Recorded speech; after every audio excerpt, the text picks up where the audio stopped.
مراد میں ذکری زائرین کو صحت اور دیگر سہولیات کی فراہمی سمیت ڈینگی مچھر کے پھیلاؤ کو روکنے کے حوالے سے ایک جائزہ اجلاس ڈپٹی کمشنر کیچ کی صدارت میں منعقد ہوا۔ اجلاس میں D H O Kech doctor Ababakar Baloch,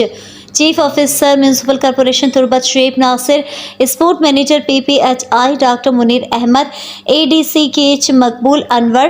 deputy D H O doctor Aziz Ullah M S, teaching hospital Turbat doctor Ahmed Baloch, D S P Chakar Baloch اور کیسکو کے ایل ایس حلیم بالاچ نے شرکت کی۔ اجلاس میں ڈپٹی کمشنر کیچ حسین جان بلوچ نے سرکاری اداروں کو ہدایت کی ہے کہ کوہ مراد میں ذکری زائرین کو صحت عامہ سمیت دیگر تمام سہولتوں کی فراہمی کو یقینی بنائے تاکہ اس دوران زائرین کو کسی تکلیف کا سامنا نہ کرنا پڑے۔ انہوں نے کہا کہ اس زیارت میں کمیٹی کی طرف سے جو میڈیکل کیمپ لگائے گئے ہیں ان کے ساتھ ساتھ انتظامیہ سے متعلق امور کی نگرانی کے لیے تمام اداروں کو اپنا کردار ادا کرنا چاہیے۔ محکمہ صحت کیسکو اور میونسپل کارپوریشن کو خصوصاً صحت، صفائی اور بجلی کی فراہمی ہر طور پر ممکن بنانا چاہیے، جبکہ سیکیورٹی پلان میں لیویز اور پولیس کی ذمہ داری لگا دی گئی ہے۔ District health officer Kech doctor Ababakar Baloch اور